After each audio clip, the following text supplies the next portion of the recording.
Thanks very much, David.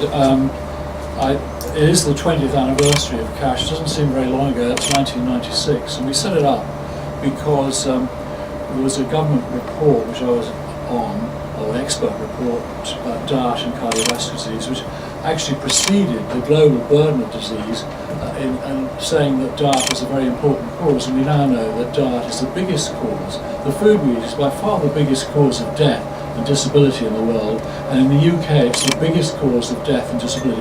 So the food that you produce is killing us, right? And that's the message we have to get across.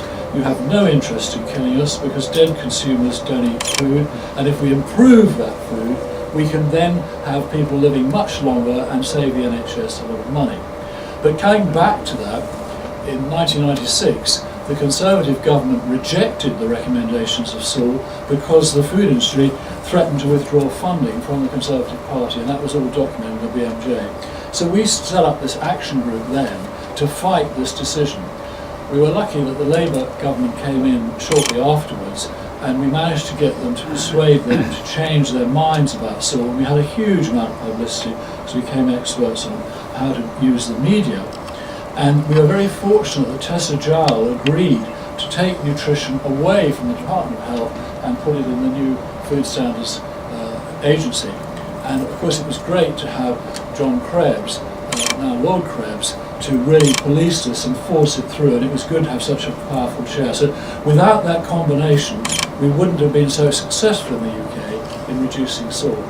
Now of course that was all going very well. We were focusing on getting salt reduction programs all over the world because we're a world organisation, and I think there are now around 70 countries that have copied the UK plan. I don't know if you're aware of that, but amazing, every country in the world where the salt is mainly added by the foods has adopted the same plan with slight modifications and with regulation in many countries, particularly Brazil, Argentina, Chile, South Africa and many others are actually regulating the salt target because the food industry prefer to be regulated because it gives them a level playing field. And as you'll know, the British Retail Consortium, with the obesity plan, which we're also involved with, has asked for those targets to be regulated by law.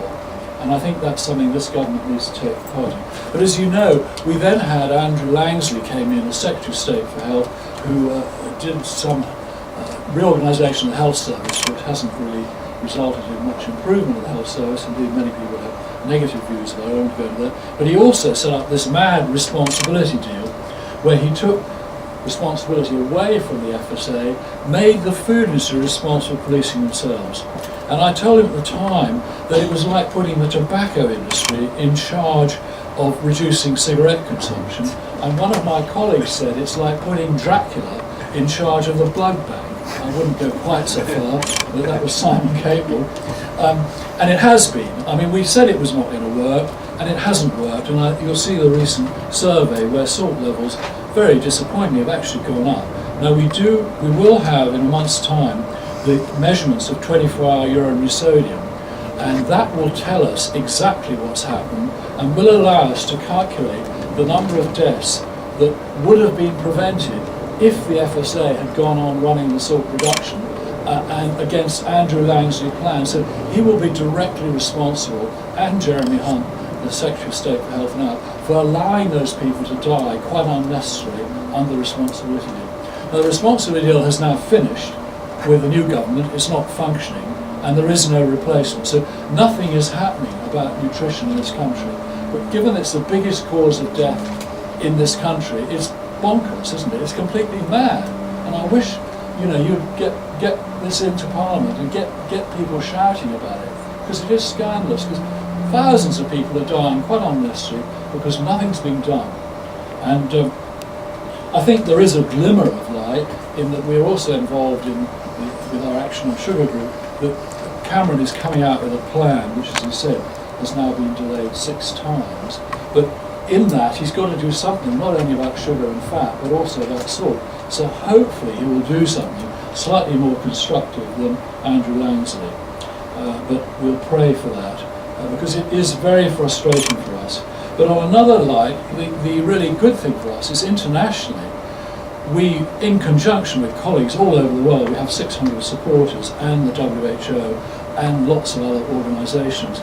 We are establishing salt reduction throughout the world, and that's been very, very worthwhile, getting countries to reduce salt in a coherent way along the lines that we design with the food standards agencies. So there is some positive news, not all negative, and I'm hopeful that when Cameron does announce the plan, it may have some positive news, but given his past record, I doubt it. So that's all I've got to say. Rather sad way to conclude, but we're always optimistic, and I'd like to first of all thank our speakers, particularly Andrew Gwynn for coming, thank you very much, and to Lord Krebs, thanks very much, I really appreciate it.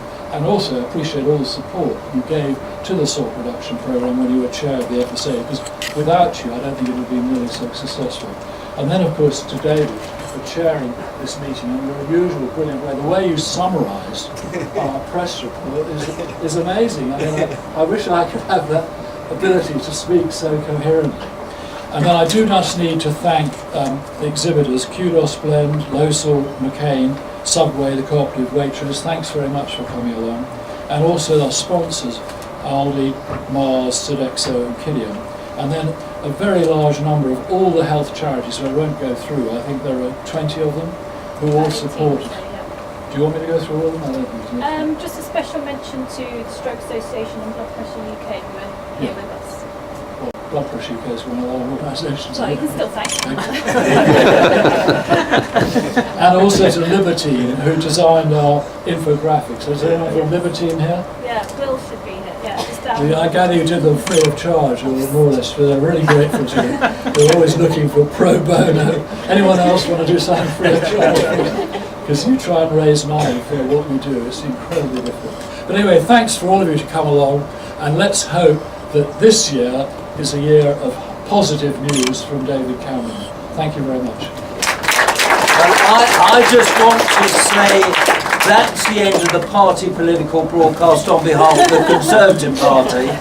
But I do think we should show appreciation for Graham, because to keep this organisation going for 20 years is absolutely outstanding. So well done.